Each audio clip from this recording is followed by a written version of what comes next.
O vídeo já vai começar, mas antes, não se esqueça de se inscrever neste canal e ativar as nossas notificações.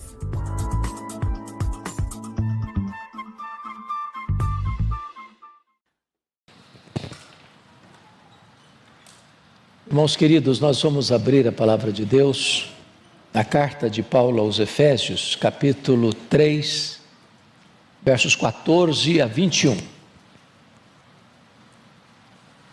Efésios capítulo 3, versos 14 a 21. O apóstolo Paulo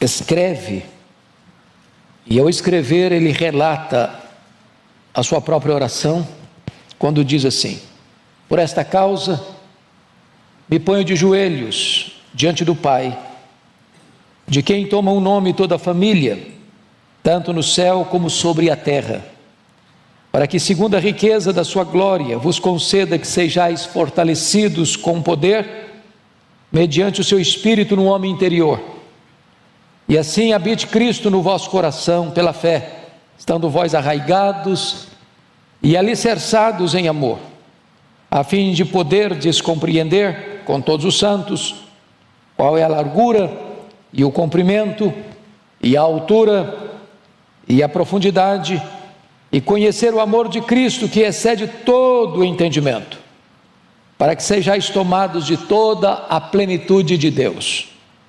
Ora, aquele que é poderoso para fazer infinitamente mais do que tudo quanto pedimos ou pensamos, conforme o seu poder que opera em nós, a Ele seja a glória na igreja e em Cristo Jesus, por todas as gerações, para todos sempre. Amém. Amém. Eu quero conversar com vocês hoje sobre o tema a oração mais ousada da história. A oração mais ousada da história. Quando você lê o livro de Atos dos Apóstolos, 3 igrejas se destacam. Primeiro, a igreja de Jerusalém. Segundo, a igreja de Antioquia da Síria. Terceiro, a igreja de Éfeso. A igreja de Jerusalém foi a igreja mãe. A igreja de Antioquia foi a primeira igreja missionária, que levanta os olhos e quer cumprir a grande comissão até os confins da terra. A igreja de Éfeso suplanta as duas primeiras no que tange ao avanço missionário, porque foi ali que Paulo experimentou um grande reavivamento espiritual, a ponto de uma cidade sede do templo da deusa Diana e do culto ao imperador ser totalmente tomada pelo poder da palavra de Deus, a ponto da palavra de Deus prevalecer. Igreja que vai plantar igrejas em toda a província da Ásia Menor. Igreja que vai ser pastoreada depois de Paulo por Timóteo e mais tarde pelo apóstolo João. O apóstolo Paulo, depois que saiu desta cidade, onde deixa uma igreja vibrante, no meio de tantas lutas e perseguições, ao ser preso em Jerusalém, ao ser transferido para Cesareia e ser enviado para Roma, nessa primeira prisão em Roma, ele escreve esta carta, conhecida como a rainha das cartas de Paulo, talvez a mais relevante carta sobre a doutrina da igreja em todo o Novo Testamento. E nesta carta o apóstolo Paulo vai fazer 2 orações, a primeira delas relatada no capítulo 1, versos 15 a 23, onde ele pede a Deus iluminação, para entendermos 3 coisas. Primeiro, para entendermos, vejam vocês comigo, no versículo de número 18, a esperança do nosso chamamento. Segundo, a riqueza da glória da sua herança nos santos. Terceiro, a suprema grandeza do seu poder para com os que cremos. Ele está pedindo que Deus abra os nossos olhos para entendermos isso. Ilumine os nossos olhos para compreendermos isso, nosso chamamento, a nossa herança e o poder que está à nossa disposição. Mas nessa segunda oração, a que acabamos de ler, capítulo 3, versos 14 a 21, ele pede a Deus agora capacitação, poder. E eu estou seguro disso, irmãos, o apóstolo Paulo aqui faz a oração mais ousada da história. Paulo aqui se põe de joelhos e alcança o pináculo da sua teologia. Porque quanto mais você se prostra diante de Deus, mais alto você consegue ver as coisas espirituais. Alguém já disse com razão que um santo de joelhos enxerga mais longe do que um filósofo na ponta dos pés. Eu estou convencido disso. A oração é o recurso mais poderoso que Deus colocou nas nossas mãos. Porque quando você ora a Deus, você está conectando a fraqueza humana à onipotência de Deus. Quando você ora, você está unindo o altar da terra com o trono do céu. E Paulo está aqui orando, pedindo que Deus revista a sua igreja com poder. Paulo está preso, é verdade, mas a palavra de Deus está algemada. Os homens podem prender um pregador, mas eles não podem algemar a sua alma. Eles podem até impedir que o pregador proclame, mas não podem impedir que um pregador ore. Porque ainda que os seus lábios sejam silenciados, a sua alma geme, a sua alma clama, a sua alma grita por Deus, e Deus escuta gemidos, e Deus escuta o silêncio, e Deus escuta a oração. Então, eu gostaria que vocês olhassem comigo esta oração que eu chamo de a oração mais ousada da história.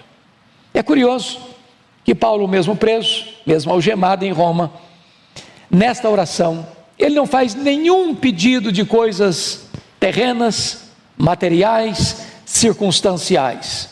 Ele podia pedir soltura da sua prisão. Ele era um homem enfermo, ele podia pedir cura para a sua enfermidade. Ele era um homem cheio de cicatrizes, enfrentando lutas, porque nesta prisão, ele escreve uma segunda carta a Filemon, onde ele vai dizer que ele era um velho, abandonado, enfrentando acusações levianas. Ele podia pedir para Deus sair em sua defesa, para que a sua reputação não ficasse manchada, mas ele não faz nenhum desses pedidos. Ele foca a sua oração especificamente pedindo a Deus capacitação de poder. Então eu gostaria que nós, com o texto aberto, pudéssemos olhar essa oração. Primeiro, vamos ver o preâmbulo desta oração. E ele começa assim: por esta causa. Que causa é esta? O que ele está falando? Por que ele introduz com esta expressão? Por esta causa tem a ver com tudo aquilo que eu já disse até agora. No capítulo 1 ele prova que a salvação é uma obra de Deus. Quando Deus o Pai nos elegeu antes da fundação do mundo para sermos santos e irrepreensíveis. No capítulo 1 ele diz que nós fomos redimidos pelo sangue de Cristo e fomos adotados na família de Deus. No capítulo 1 ele vai dizer que o Espírito Santo nos foi dado, e o Espírito Santo nos selou, e o Espírito Santo nos foi dado com o penhor, dizendo que Deus vai completar essa obra que começou em nós. No capítulo 2 ele vai provar que esta redenção que Deus planejou na eternidade foi executada por Jesus Cristo no tempo. Nós estávamos mortos e Ele nos deu vida. Nós estávamos arruinados e Ele nos fez assentar nos lugares celestiais, acima de todo o principado e potestade. Nós estávamos perdidos e Ele nos salvou por sua graça. E Ele no capítulo 2 ainda mostra que judeus e gentios foram estreitados num só povo, numa só família, de tal maneira que o muro que separava foi quebrado, e agora somos uma só igreja, judeus e gentios servindo ao Deus vivo. No capítulo 3 ainda, ele vai mostrar que o grande mistério de Deus, oculto das gerações, está agora revelado, que Deus forma de judeus e gentios um só povo, uma só igreja, um só rebanho, uma só família. E agora ele vai orar, pedindo esta capacitação. Por esta causa ele diz: eu me ponho de joelhos. O judeu costumava orar de pé, mas Paulo aqui, por esta causa, se põe de joelhos. Ele está tão extasiado com o plano da redenção, com a obra de Deus, que ele não tem outra postura a não ser se curvar diante desse Deus. E agora ele vai mostrar a motivação desta oração. Ele diz: me coloco de joelhos diante do Pai, de quem toma o nome toda a família, tanto no céu como sobre a terra. Vamos entender isso aqui, irmãos. A igreja é a família de Deus. Ainda que você tenha passado uma luta tão grande a ponto da sua família ter rejeitado você, você pertence a uma família onde não existe rejeição. O que Paulo está dizendo aqui é que a igreja do céu e a igreja da terra é uma igreja só. Aqui militante, lá triunfante. Aqui imperfeita, lá aperfeiçoada e glorificada. Então preste bem atenção nisso. A igreja tem identidade, e a identidade da igreja é o seu Pai. Lá no céu e aqui na terra, somos a mesma igreja que tem como identidade o nosso Pai. Ele toma o nome, toda a família, é a família de Deus. Aqui na terra, é a família de Deus lá no céu, é a família militante, é a família triunfante. É a igreja na terra, é a igreja no céu. Todos nós estamos todos conectados por esta mesma identidade. Chamamos Deus de nosso Pai. E agora, chega no verso 16, o apóstolo Paulo vai mostrar a sua audácia ao fazer a seguinte colocação: para que, segundo a riqueza da sua glória, vos conceda que sejais fortalecidos com poder mediante o seu Espírito no homem interior. O que ele está pedindo aqui? Para que Deus, segundo a riqueza da sua glória, conceda o que ele vai pedir. Mas o que é glória de Deus? Glória de Deus não é um atributo de Deus. Deus tem muitos atributos, muitas qualidades. Deus tem qualidades que só Ele tem, e Ele não distribuiu essas qualidades nem com os anjos, nem com os homens. Nós chamamos na teologia esses atributos de Deus de atributos incomunicáveis. Deus não comunica. Não comunicou, não comunica e nem vai comunicar. Tem coisas que só Deus tem, atributos que só Deus os tem. Por exemplo, só Deus é autoexistente, só Deus é imenso, só Deus é infinito, só Deus é eterno, só Deus é imutável, só Deus é onipotente, só Deus é onisciente, só Deus é onipresente, só Deus é transcendente, só Deus é soberano. Há atributos que Ele distribuiu, comunicou a nós. Deus é amor, e nós podemos amar. O sermão que nós ouvimos hoje às 8 horas da manhã. Deus é bom, e nós podemos também desenvolver bondade. Barnabé foi um homem bom. Deus é justo, e Deus requer de nós justiça. Deus é misericordioso, e nós temos que ser misericordiosos. O que Paulo está orando é para que Deus reúna todos os atributos que Ele tem, os comunicáveis e os não comunicáveis, para que, segundo a riqueza da sua glória, e glória é toda manifestação do ser de Deus, é todo o refulgir da glória e dos atributos de Deus. Tudo que tu és, tudo que tu tens, use na resposta a esta oração que eu vou te fazer. É isso que ele está falando. Para que, segundo a riqueza da tua glória. Agora nós vamos entender quais são, ou qual é o conteúdo deste pedido que Paulo vai fazer. E o pedido dele tem 5 aspectos. Primeiro aspecto, o que ele suplica? Vejamos, verso 16: vos conceda que sejais fortalecidos com poder, mediante o seu Espírito, no homem interior. Então, a primeira coisa que ele pede é poder interior. Por que ele pede isso? Vejam vocês, hoje o pastor Arival já fez todo o preâmbulo da nossa meditação, porque ele fez uma análise muito linda aqui hoje de manhã, sobre a questão da habitação do Espírito Santo como aquele que vai processar dentro de nós o amor de Deus. E ele diz o seguinte: para que vos conceda que sejais fortalecidos com poder, mediante o seu Espírito, no homem interior. Todo crente salvo, claro, tem o Espírito Santo. Tem o Espírito Santo residente. Quem não tem o Espírito Santo, esse tal não é dele. Ninguém pode dizer Senhor Jesus, senão pelo Espírito Santo. Então todo salvo tem o Espírito Santo. Mas nem todo salvo que tem o Espírito Santo presente, tem o Espírito Santo presidente. Nem todo salvo que é habitado pelo Espírito Santo está cheio do Espírito Santo. Nem todo crente em quem o Espírito Santo habita está revestido com o poder do Espírito. E Paulo está orando para que você e eu sejamos revestidos por esse poder. Que poder? É o poder que vem mediante o Espírito Santo. É Ele quem aplica, Ele quem dá o poder, Ele quem processa esse poder, Ele quem capacita.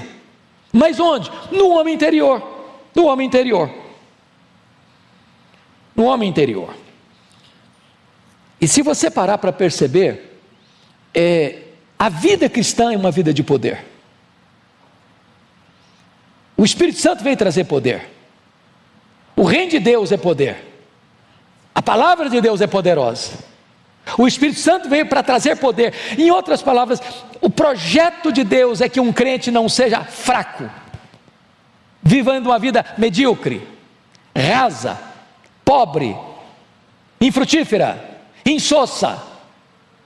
Não, o projeto de Deus é nos capacitar com este poder. Aliás, quando eu vejo o livro de Atos, que relata a história da igreja primitiva, há 59 referências ao Espírito Santo no livro de Atos. 59. E boa parte dessas referências, irmãos, tem a ver com este projeto de Deus, você ser capacitado com poder, ser capacitado com poder, ser capacitado com poder, poder para viver uma vida de santidade, poder para obedecer, poder para glorificar a Deus, poder para honrar a Deus, poder para viver uma vida digna, poder para pregar a palavra, poder para vencer o diabo, para vencer o mundo, para vencer o pecado. Paulo está dizendo: Deus, eu preciso desse poder, derrama esse poder sobre a tua igreja. Mas ele vai explicar um pouco melhor como é que isso funciona. Olha vocês, no versículo 17, que ele diz assim: e assim habite Cristo no vosso coração pela fé. Eu quero chamar a sua atenção para esta expressão: e assim habite Cristo no vosso coração pela fé. Você precisa do poder do Espírito Santo agindo no seu homem interior, para que você compreenda a implicação de Cristo habitar no seu coração pela fé. Porque a palavra, o segredo está aqui na palavra habitar. Existem duas palavras na língua grega para habitar. A palavra primeira é a palavra paroikel, é habitar como estrangeiro, temporário. Você vai para um hotel, está fazendo uma viagem, a negócio, a lazer ou de férias, e você habita ali, uma noite, 2 noites, 3 pernoites. Mas ali não é a sua morada permanente. Você não vai ficar ali a vida toda. Você vai passar por ali, vai cumprir a sua agenda ali e volta para sua casa. Esse habitar temporário é paroikel. Não é a palavra que Paulo usou aqui. A palavra que Paulo usou aqui foi katoikel. E katoikel é habitar como residente. Por exemplo, se você perceber comigo, nas Escrituras, lá em Colossenses 2:9, está escrito: porque nele, em Cristo, habita corporalmente toda a plenitude da divindade. A palavra lá é paroikel, ou melhor, katoikel. Habitar, a divindade habita em Cristo sempre. Sempre. Nunca houve um momento que ele disse: não, eu não sou Deus. Mesmo quando ele encarnou, ele continuou sendo Deus.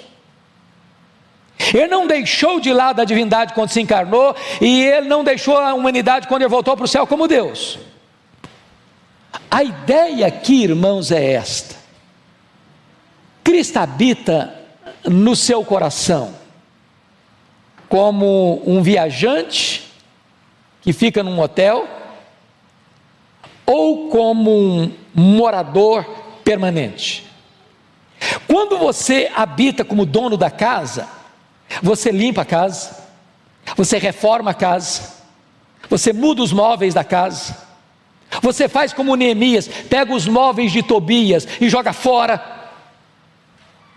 Você é o dono, você tem todas as chaves, você tem o domínio, você tem o controle, você tem a posse, você tem o uso, você tem a autoridade. A grande pergunta que eu faço aos meus irmãos nesta manhã é essa: você já entregou todas as chaves da sua vida para Jesus? Existe alguma área da sua vida que ainda não está debaixo do governo de Jesus? Na sua vida pessoal, na sua vida sentimental, na sua vida sexual, na sua vida financeira, no seu relacionamento conjugal, no seu relacionamento com seus pais, no relacionamento com seus filhos. Você já colocou Jesus para comandar essa casa? Essa é a ideia. Preste bem atenção. Às vezes a gente pensa em poder como uma coisa etérea, ou pensa em poder como uma coisa assim, sobrenatural, ou um milagre que aconteceu, acabou de acontecer aqui, todo mundo está pasmo. Paulo está dizendo que esse revestimento de poder tem coisas práticas. É você entregar as chaves todas da sua casa, da sua vida, do seu coração, do seu casamento, da sua família, dos seus negócios, da sua empresa, do seu comércio, da sua vida de lazer, do seu descanso. Tudo isso você entrega a Jesus. Toma conta, é teu, fica aqui, mora aqui, o Senhor é o dono da casa, o Senhor faz o que o Senhor quiser da minha vida. É preciso ter poder para isso, irmãos, para que Jesus habite no nosso coração dessa maneira. Mas vamos avançar um pouco mais no pedido de Paulo, quando ele diz assim: assim habite Cristo no vosso coração pela fé, estando vós arraigados e alicerçados em amor. Bom, eu não combinei com o pastor Arival para pregar o que preguei, porque ele já tratou desse assunto hoje de manhã, sobre a questão do amor, mas aqui Paulo vai lançar duas metáforas sobre amor. Notem comigo: arraigados e alicerçados. A palavra arraigado vem de raiz, e a palavra alicerçado vem de alicerce. Então ele está usando uma figura da botânica, ele está usando uma figura da engenharia civil, ele está usando a figura de uma árvore, e ele está usando a figura de um prédio. Tanto uma árvore quanto um prédio precisa de quê? De estabilidade. O que dá estabilidade para uma árvore? Suas raízes. O que dá estabilidade para um prédio? Seu alicerce. Se uma árvore não tiver raiz, quando passa o vendaval, ela tomba. Se um prédio não tiver um alicerce saudável e bom, se o engenheiro errou nos cálculos, quando vem um problema mais grave, o prédio entra em colapso. O que Paulo está dizendo? Como é que você sabe que Jesus habita no seu coração? Como é que você sabe que Jesus não é apenas um morador temporário, mas é o dono da casa? É se você ama. Mas como é que você sabe que você ama? É se quando vem os problemas da vida, você permanece de pé. Porque amar quem ama você, até o ateu consegue fazer isso. Ele não conhece a Deus, ele não respeita a Deus, ele não tem nenhum relacionamento com Deus. E um ateu ama seu pai, ama sua mãe, ama sua mulher, ama seus filhos, ama seu esposo, ama os bons vizinhos. Isso é natural. Agora, quando você enfrenta uma tempestade de assassinato de reputação, quando você enfrenta uma tempestade de críticas injustas e desairosas, quando você é vítima de uma orquestração para arruinar sua vida, seu trabalho, sua reputação, sua família, sua honra, quando esse vendaval passa pela vida como um tufão, e você está arraigado, e você é como um prédio plantado, bem plantado, Você permanece firme e ama até seus inimigos e ora por eles, pagando o mal com o bem. Esta é a evidência de que Jesus tem as chaves, porque ele não pagou impropério com impropério. Os homens cuspiram no seu rosto, os homens esbordoaram a sua cabeça, os homens o pregaram naquela cruz, e ele lá do topo daquela cruz diz: Pai, perdoa-lhes, porque não sabem o que fazem. Nós não temos relacionamentos saudáveis, nem dentro de casa, nem fora de casa, a não ser que o Espírito Santo nos capacite para que Cristo tenha as chaves da nossa vida. Mas vamos um pouquinho mais, vamos um pouco mais. Quando você compreende que o amor é a essência da vida cristã, porque é a virtude mais importante, é superior aos dons espirituais, é a evidência de que você é uma pessoa salva, é a prova de que você é um discípulo, é a única condição que Jesus exigiu, por exemplo, para você ser restaurado para a obra dele. Quando perguntou para Pedro: você me ama, Pedro? Então, pode pastorear minhas ovelhas. Aí você vai perceber que Paulo vai avançar um pouco mais e dizer o seguinte. Veja comigo, por gentileza, o versículo 18. A fim de poderdes compreender com todos os santos qual é a largura e o comprimento e a altura e a profundidade, e conhecer o amor de Cristo. E aí você vai começar a entender algo sublime aqui. Primeiro, notem vocês, não tem possibilidade de você ser um crente verdadeiro, pleno, sozinho, desigrejado, isolado, que se basta a si mesmo. Você só vai compreender essas verdades espirituais com todos os santos, na família de Deus, no rebanho de Cristo, no corpo. Não é isolado, não tem crente desigrejado, não tem crente sozinho, não tem crente só na sua casa. Você pertence a um corpo, você pertence a uma família, você é ovelha de um rebanho. Tem que ser com todos os santos. Mas mais, note você que essa compreensão do amor de Cristo passa por duas ideias. Porque veja comigo, no versículo 18, eles a fim de poderes compreender. Mas no verso 19 ele diz: e conhecer. Compreender e conhecer são duas palavras muito semelhantes, né, pastor, na língua portuguesa. Mas aqui no grego, as duas palavras são bem distintas. Aqui no verso 18, compreender tem a ver com o aspecto teórico, da compreensão intelectual, da compreensão cognitiva, de você poder visualizar isso com clareza na sua cabeça. Mas a palavra conhecer do verso 9, já é outra palavra. Aqui é o conhecer prático, empírico, experimental, vivencial.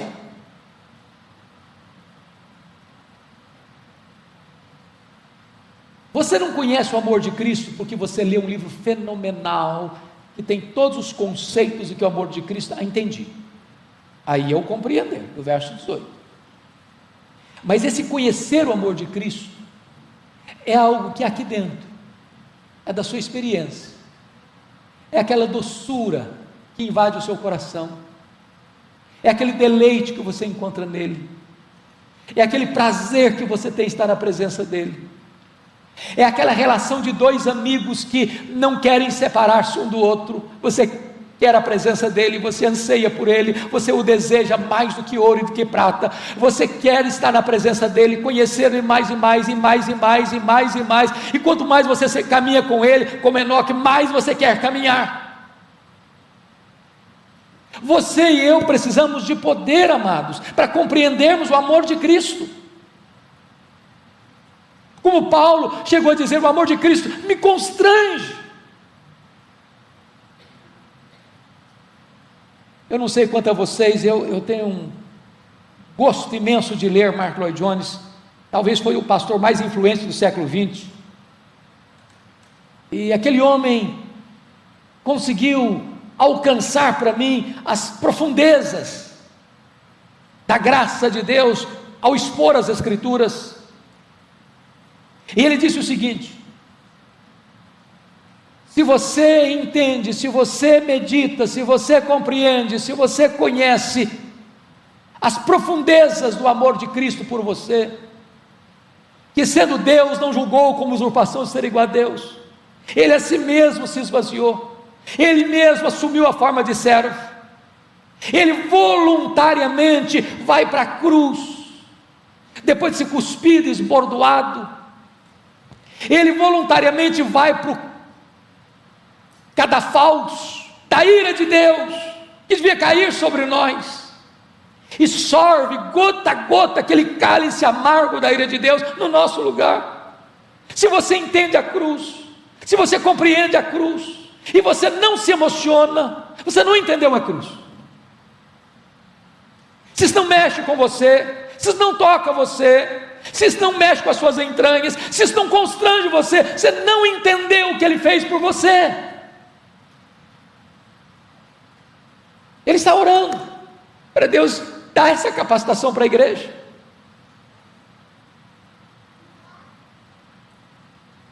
Irmãos, o amor de Cristo que é derramado no nosso coração, o amor de Deus que é derramado no nosso coração, é que faz o que Paulo está falando aí. Você precisa conhecer o amor de Cristo, que excede todo o entendimento.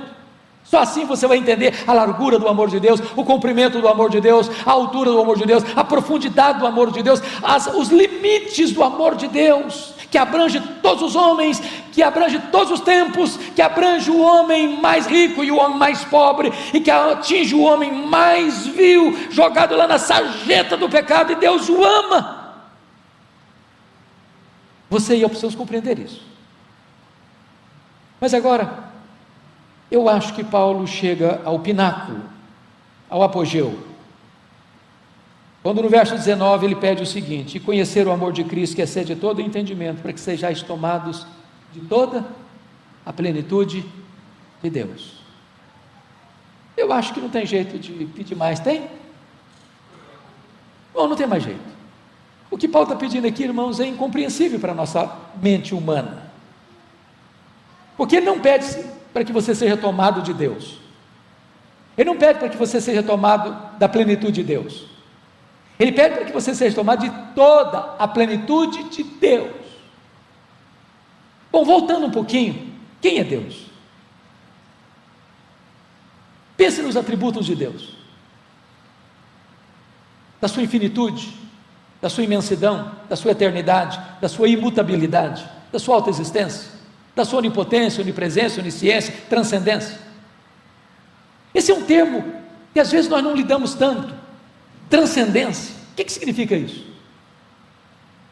Significa que tudo que existe, tudo que existe, eu vou lhe dizer algo: o universo não é nem imenso, nem infinito.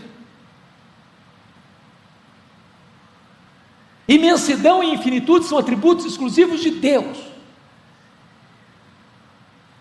Agora, para nós, o universo é imenso e infinito. Sabe por quê? Porque nenhum homem, por mais robusto que seja o seu conhecimento, por mais perito que seja no seu entendimento científico, é capaz de dizer: aqui está o último limite do universo. Os homens estão todo dia extasiados com a grandeza insondável do universo, calculando-se mais de 93 bilhões de anos-luz de diâmetro. Isso significa que se você voasse nessa velocidade da luz, você demoraria mais de 93 bilhões de anos para ir de uma extremidade à outra do universo, pois Deus é maior que isso. Não há um centímetro que Ele não possa dizer: isso aqui é meu, criei isso aqui, sou dono disso aqui, estou aqui. Ele está em toda parte. E agora Paulo orando para que você e eu, frágeis vasos de barro, sejamos tomados de toda a plenitude de Deus.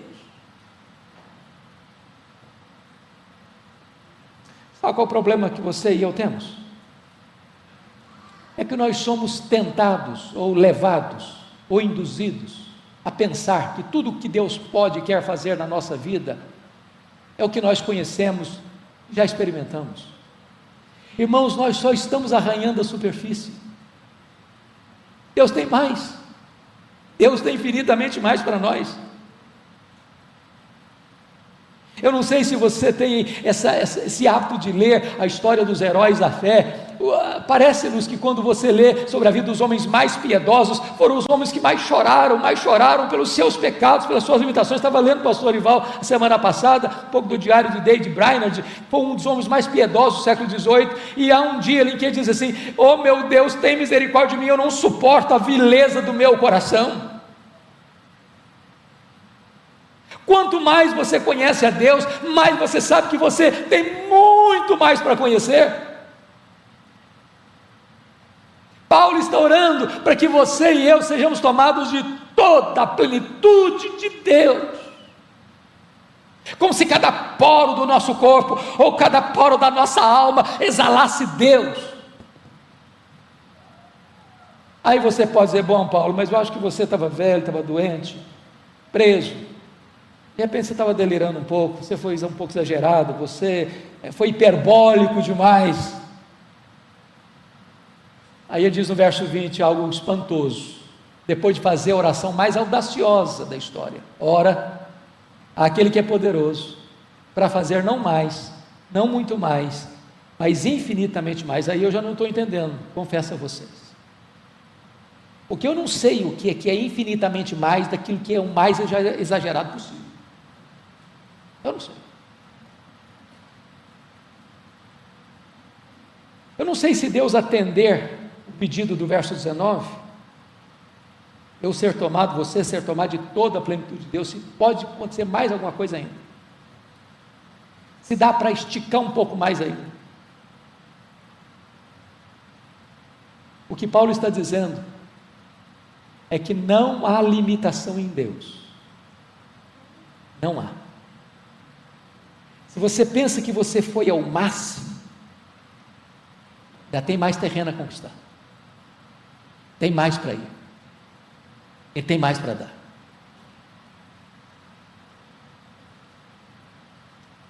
Como é que Paulo termina essa oração? Não poderia ser de outra maneira, a não ser com a doxologia. Versículo 21, ele diz: a Ele seja a glória na igreja e em Cristo Jesus. Por quanto tempo? Por todas as gerações, para todo sempre. Sabe o que significa isso? Que você e eu vamos viver para sempre, e sempre, e sempre, e sempre, para exaltar este Deus. Depois que você estiver no céu, 1 milhão de anos glorificado, você ainda vai estar conhecendo esse Deus, conhecendo o amor de Deus e glorificando esse Deus. Depois que os séculos e os dos séculos e os séculos passarem, e milhões e bilhões de anos acontecerem, você ainda vai estar extasiado com esse Deus, glorificando esse Deus de todo o seu coração, por toda a eternidade, por toda a eternidade, por toda a eternidade. Não seria melhor começar a ensaiar agora?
Vamos ficar em pé?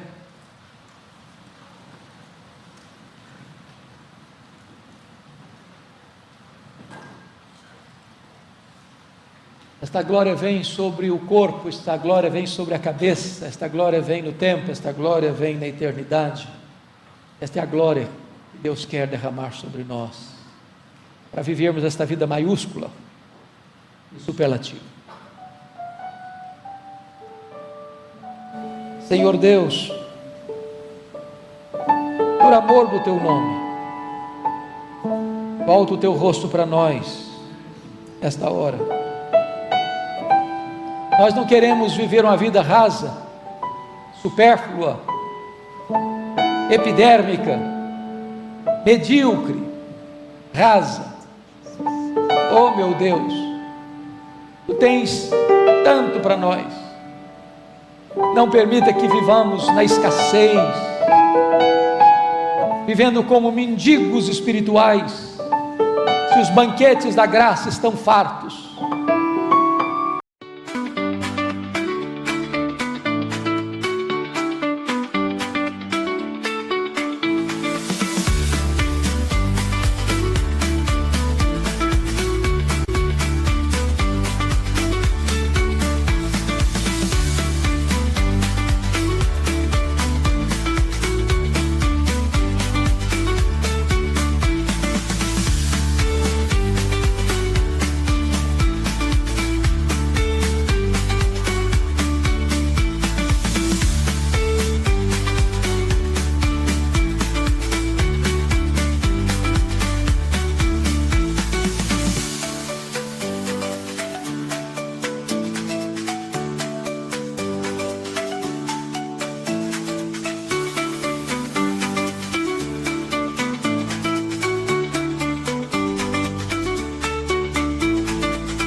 Não permita que sejamos fracos, a ponto do diabo se andar conosco, se temos toda a grandeza do Teu poder à nossa disposição. Não permita, Deus, que rebeldemente queiramos controlar áreas da nossa vida, quando todas as chaves precisam ser entregues a Jesus.